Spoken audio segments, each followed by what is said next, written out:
함께 인사 나누겠습니다. 오늘은 참으로 좋은 날입니다. 사랑의 예수님이 우리와 함께 계십니다. 오늘 저는 여러분과 함께 이사야 9장 6절 말씀을 가지고 우리에게 오신 예수님 같은 제목으로 함께 말씀의 은혜를 나누기 원합니다. 제목을 한번 크게 따라해 주시기 바랍니다. 우리에게 오신 예수님, 우리에게 오신 예수님. 오늘은 대림절이 시작되는 주일입니다.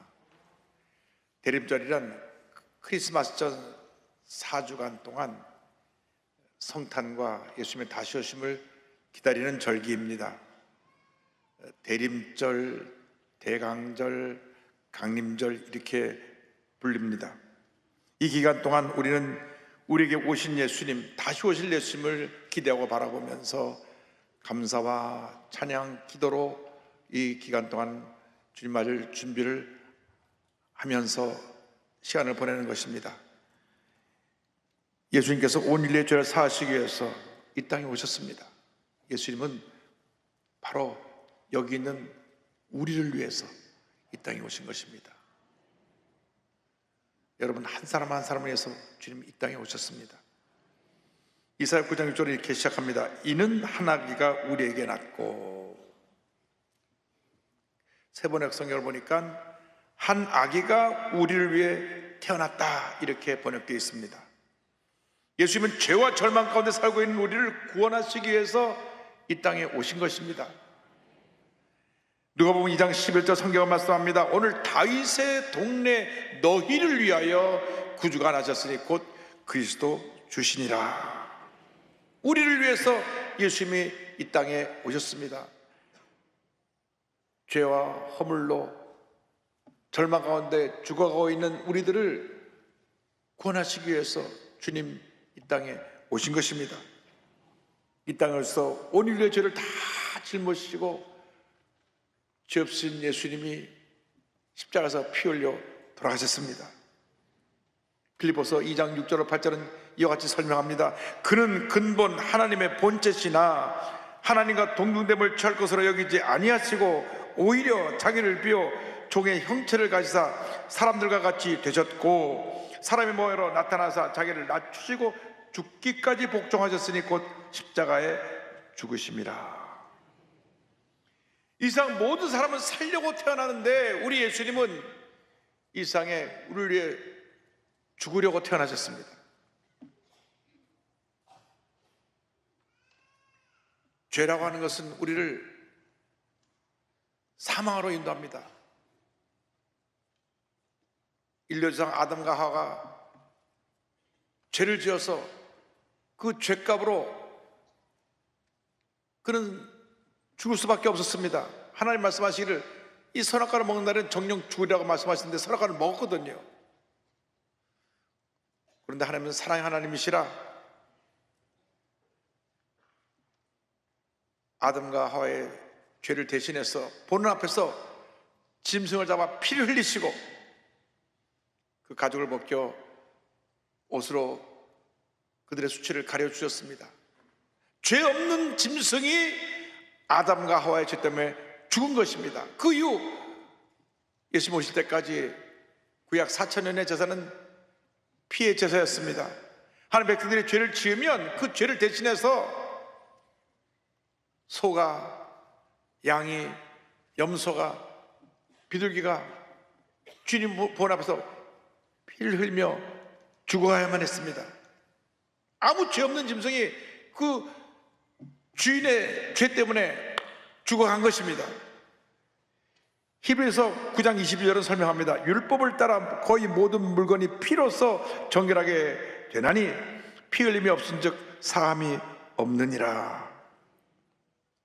죄를 지을 때마다 짐승이 죽고 또 죽고 또 죽었습니다.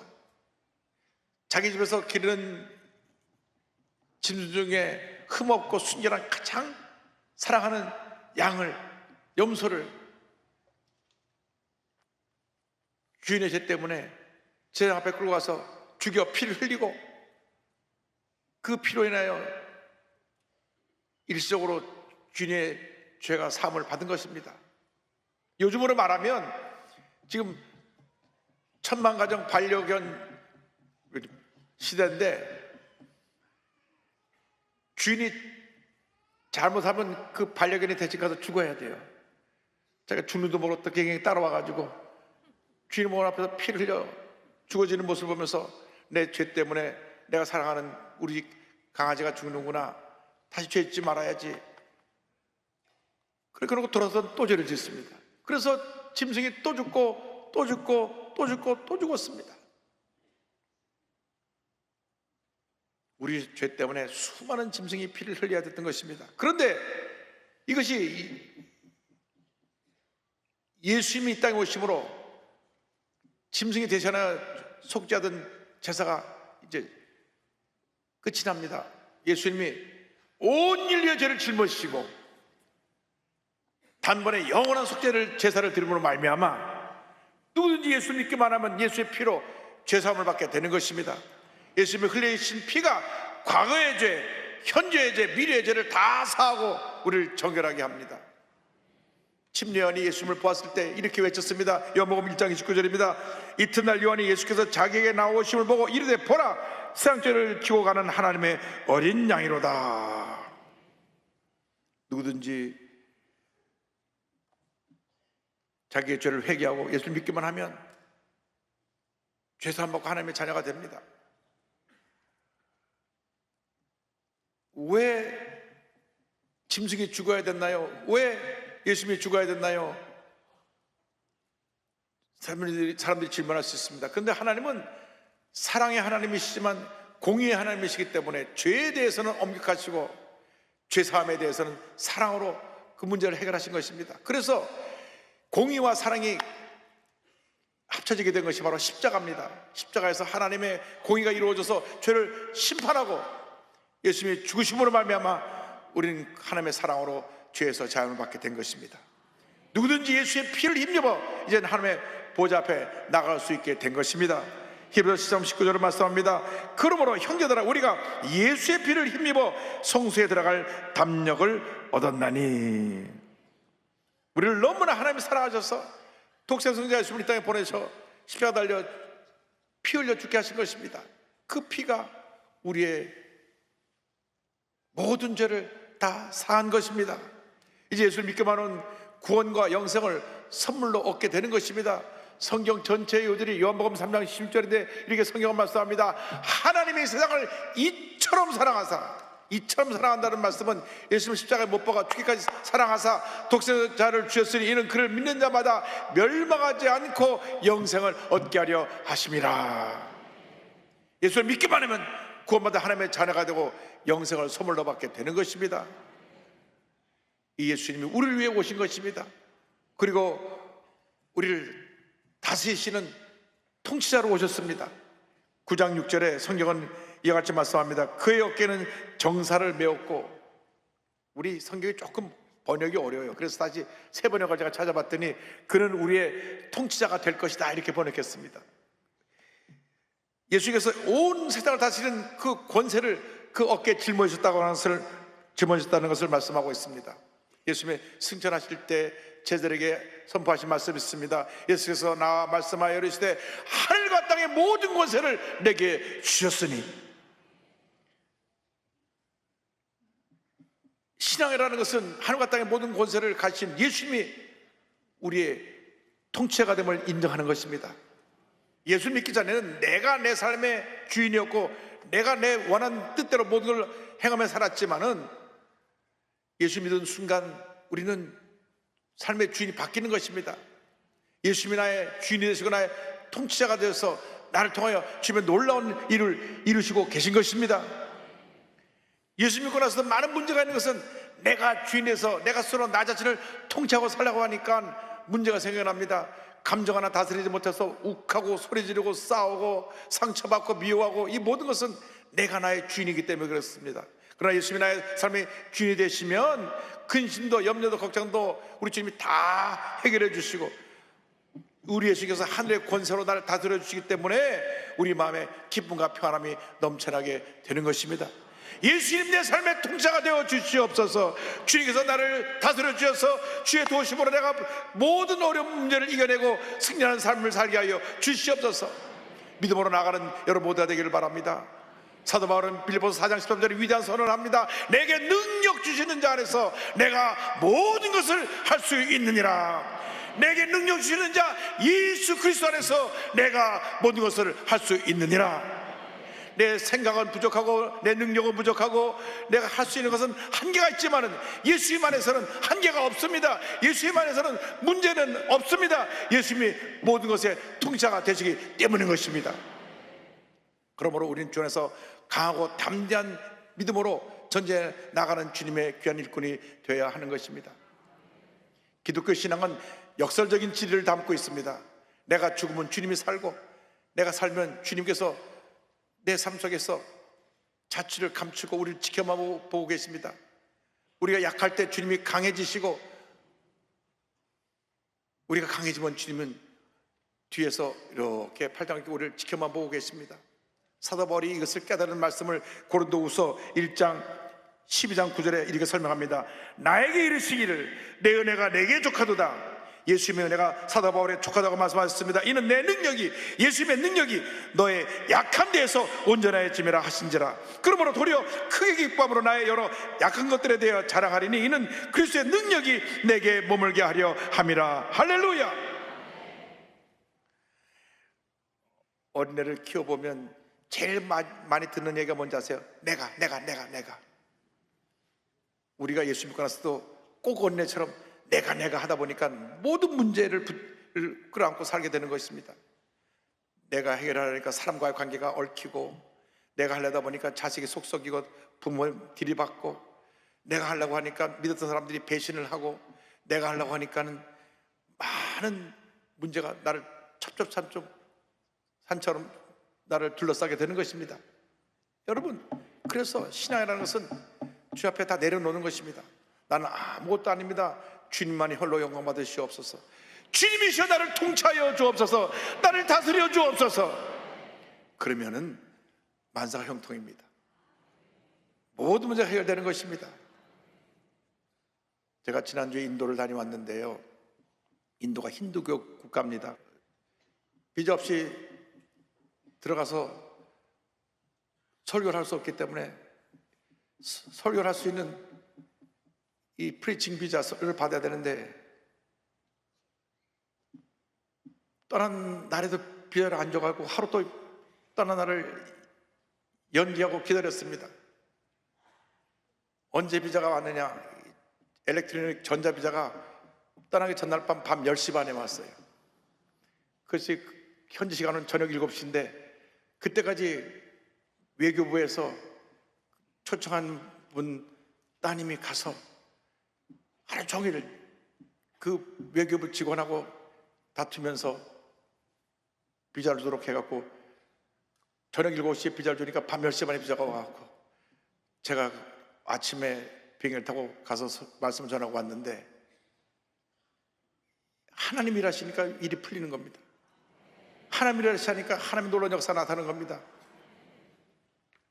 조익 목사님 가신 후 25년 만에 갔는데 25년 만에 그쪽에 큰 기적이 났다고 하는데, 놀라운 기적은 우기예요. 제가 들어가기 전날까지 폭우가 막 쏟아졌는데 성야는 이틀간만 비가 딱 멈추고, 할렐루야. 비가 끝나고 공항을 가는데 또 성에 끝나고 공항을 가는데 또 비가 쏟아지더라고요. 필리몬국 우기 중에 딱 이틀 동안만 비를 멈추게 해주시고 놀라운 기적을 체험하게 해주시고 수많은 병자가 낫고 수많은 기적을 체험하고 하나님 일을 하셨습니다. 하나님 일을 하시는 것입니다. 여러분이 인생을 살지 말고 주님께 맡기고 사시기 바랍니다.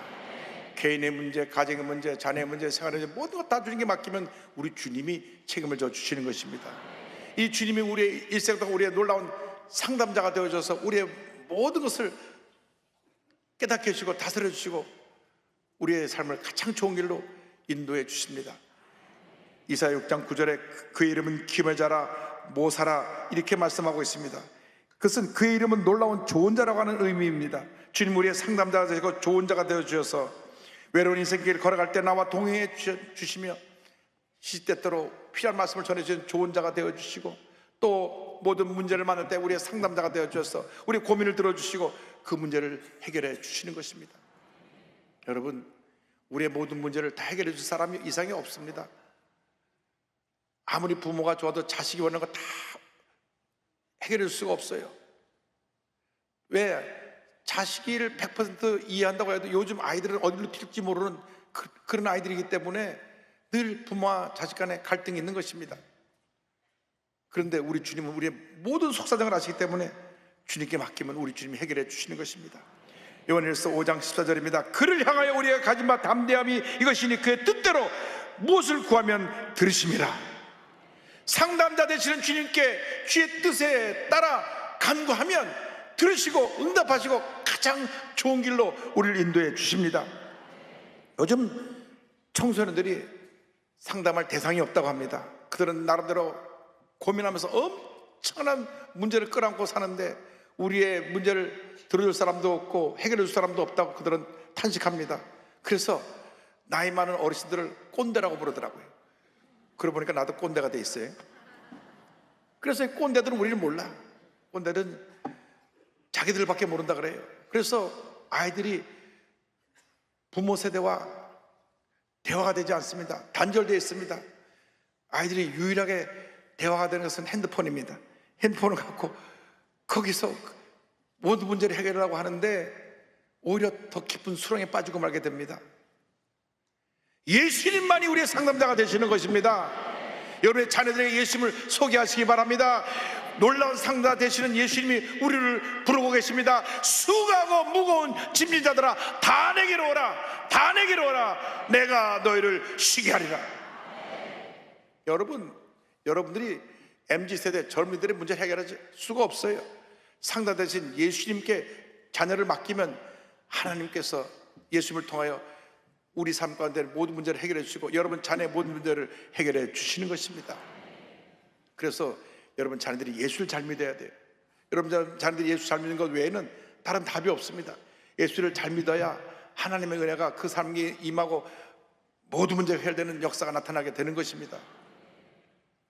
성경을 보면 예수님의 첫 번째 기적이 가나 혼인잔치에서 물을 포도주로 만드신 장면인데, 그때 이스라엘 사람들이 결혼식을 하면 일주일 동안 온 동네 사람을 불러서 잔치를 합니다.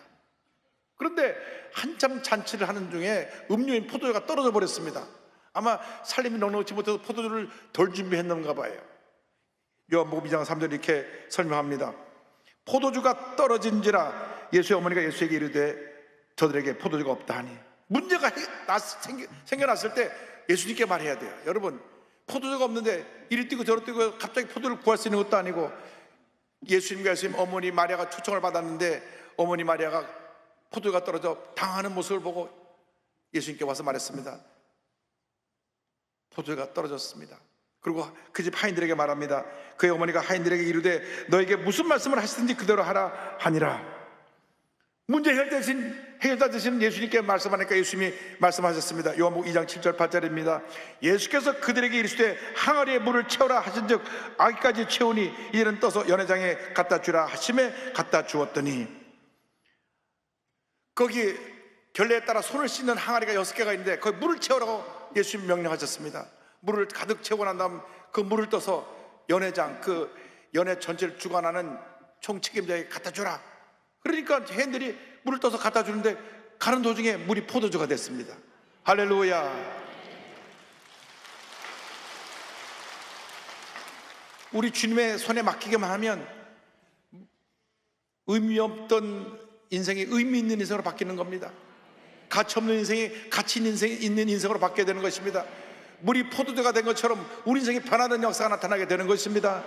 여러분 스스로 문제를 해결하면 평생 물은 물인 거예요. 그러나 주님이 역사하시면 물이 포도주가 되듯이 여러분이 놀라운 은혜까지 변화받고 치료받고 회복되고 위대한 하나님의 사람으로 바뀌게 되는 것입니다.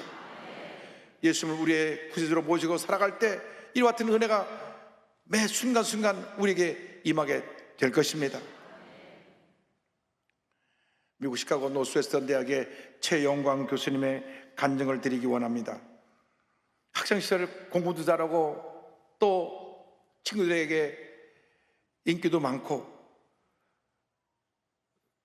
그가 서울대학교 의과대학을 들어가서 공부를 하는데 집 앞에 교회에서 영어 예배를 드린다는 얘기를 듣고 영어 실력을 늘으려고 그 교회 대학부에 갔다가 예수를 믿게 됐어요. 1학년 때 동계수련회 갔다가 예수를 구원자로 구세주로 영접을 하고, 그가 의과대학을 졸업한 후에 3년 동안 공중보건의로 보건소에서 근무하게 됐는데 왕복이 4시간입니다. 가는데 2시간, 오는데 2시간. 그래서 그 안에서 신앙서적을 읽으면서 그의 신앙이 깊어졌습니다. 또 옆에서 여자친구가 아주 믿음이 좋았는데 신앙생활 잘할 수 있도록 여러모로 기도하며 도와주었습니다. 그 친구가 지금 아내가 됐어요. 이게 좋은 여자친구 많으면 좋은 일이 생깁니다. 공중보건을 마치고 미국에 유학을 갑니다. 유명한 존스 홉킨스 대학에 가서 석사를 마치고 필라델피아 아인슈타인 병원 내과 전문의 과정을 마친 후에 휴스턴에 있는 MD 앤더슨 암센터에서 혈액종양내과 전임의 과정을 마친 후에 2014년부터 시카고에 있는 노스웨스턴 대학병원에서 교수로 그가 암 환자 치료 및 교육에 전념을 다하고 있습니다. 이분이 유명해진 것은 2021년 9월 한참 코로나가 진행되었을 때 말기암 환자, 폐암 말기암 환자의 폐이식 수술을 해갖고 사람을 살려냈습니다. 미국 역사상 처음으로 이 놀라운 폐이식 수술을 한 의사가 되어서 미국의 모든 사람이 이분을 주목해 보게 되었습니다. 사실 말기 폐암 환자는 어떤 의료진으로도 완치할 수가 없는데 폐를 바꿔버렸으니까요. 근데 그가 유명세를 탔을 때 이렇게 간증합니다. 하나님이 내 인생에 어마어마한 은혜로 다가오신 큰 분이라는 것을 알면 저는 정말 아무것도 아니고 내세울 게 없습니다. 우리가 폐이식 수술을 성공적으로 한 것이 제가 한 게 아니거든요. 제가 이곳에서 환자에게 여러 프로그램을 제공하고 이런 것들이 있다면 전부 주님이 보여주시고 한 걸음씩 인도해 주셔서 한 것으로 생각합니다. 할렐루야.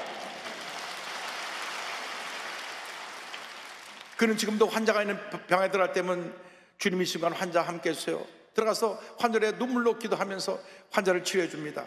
그렇게 그 환자를 위해서 눈물로 기도하게 된 계기가 있습니다. 필라델피아 그 레지던트 시절에 그 병원에 안타깝지만 못했을 수 없는 말기암 환자가 있어서 호스피스로 보내야 되는데 호스피스 병동에 자리가 안 나가고 그 병실에 그냥 있었어요. 그러니까 가뜩이나 돌봐야 될 환자가 많은데 있어도 아무것도 할 수 없는 그 환자가 있으니까 아이고 저 사람은 빨리 병실에 나서 나가야지, 내가 너 일이 많고. 그런데 좀 짜증을 내고 있을 때 하나님께서 그렇게 말씀하셨습니다. 영광아, 내가 왜 이 환자를 아직도 남겨놨는지 아니? 너의 기도를 통해 내 사랑을 그에게 흘려보내고 싶단다. 이 길을 계기로 해서 본인이 그 원하던 자신의 모습을 회개하면서 그때로부터 환자에게 갈 때마다 하나님의 주시는 감동을 가지고 Can I pray for you? 당신을 위해 기도해도 될까요?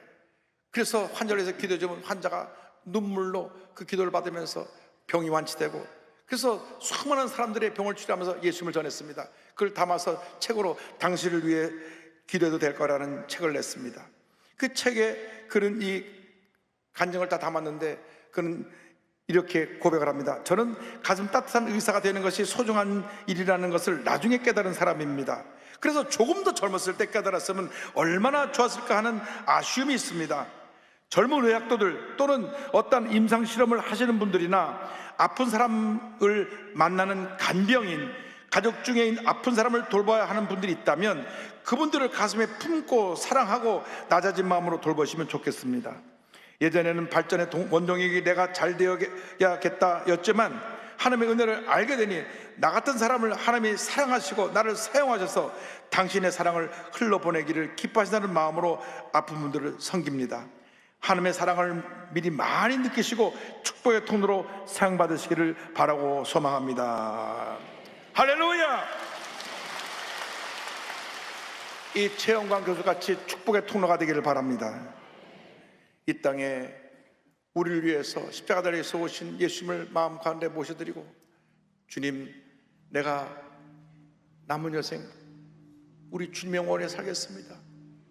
주님 나의 통치가 되시고 나의 상담자가 되어서 나의 인도하여 주옵소서. 이런 믿음으로 고백하면서 찬송가 535장을 함께 하겠습니다. 주 예수 대문 밖에 기다려 섰으나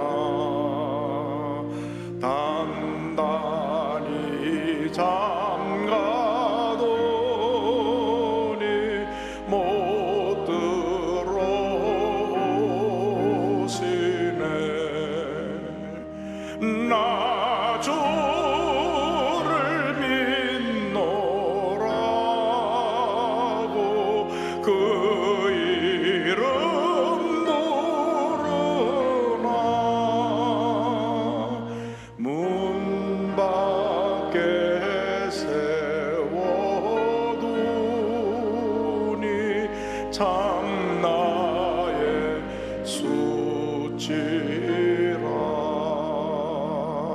문 두드리는 손은 못 박힌 손이요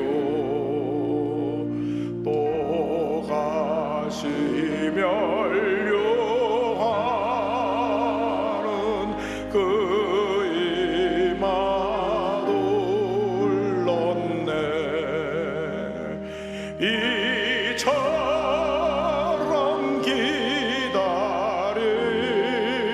기다리심 참 사랑이로다.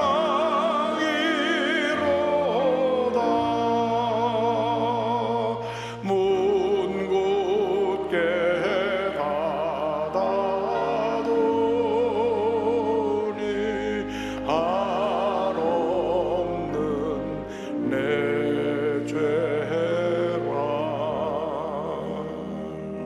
여러분 예수를 믿는다고 하면서 마음의 문을 닫아놓고 여러분 스스로 여러분의 삶의 주인이 되고 통치자가 되어서 우리 주님을 문 밖에 세워놓고 있는 그런 모습을 살고 있지 않습니까?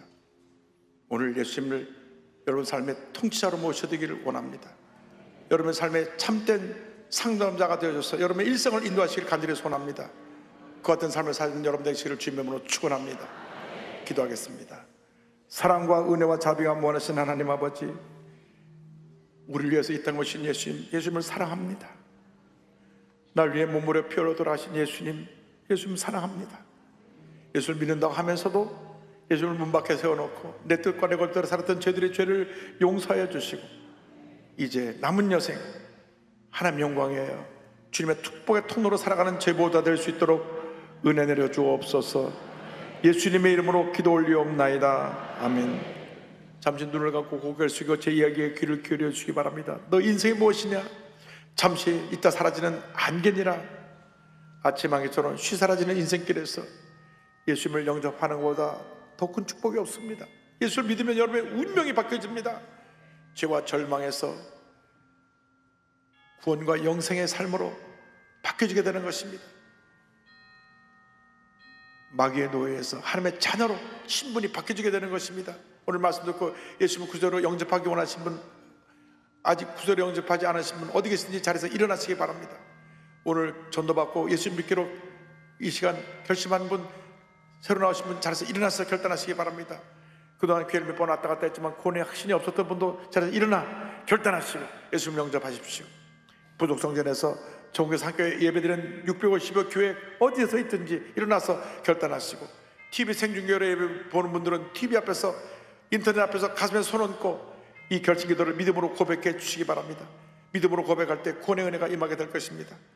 여러분의 운명이 바뀌어진 시간에 이 시간 우리 함께 기도하겠습니다. 하나님 아버지, 저는 죄인입니다. 어디에서 와서 왜 살며 어디로 가는지 알지 못하고 방황하며 살았습니다.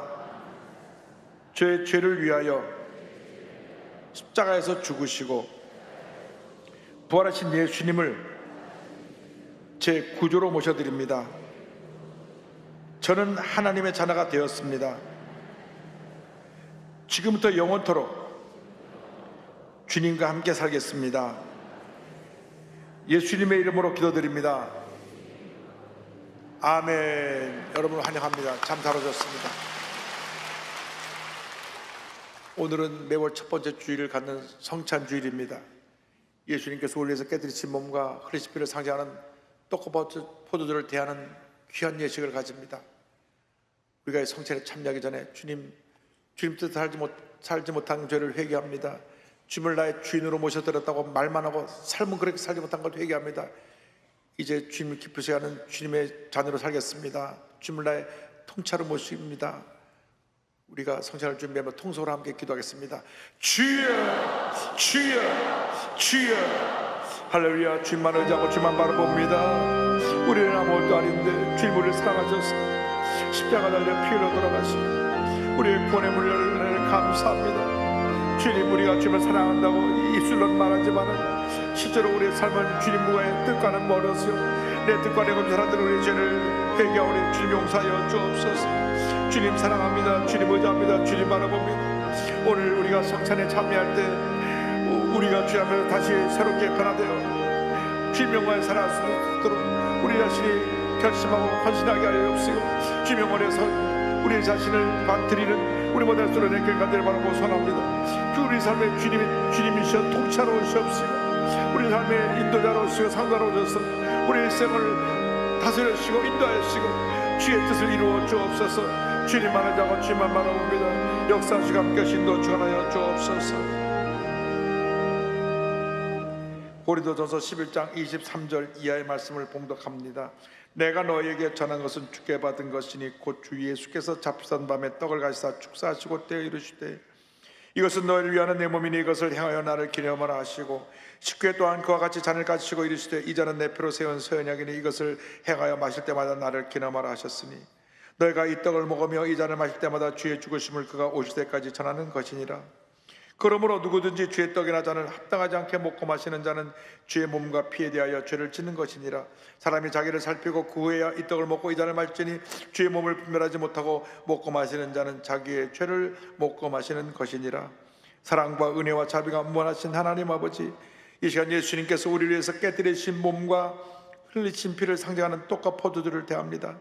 우리가 회개하고 성찬에 임할 때 놀라운 주님의 기적이 우리 모두에게 나타나게 하여 주옵소서.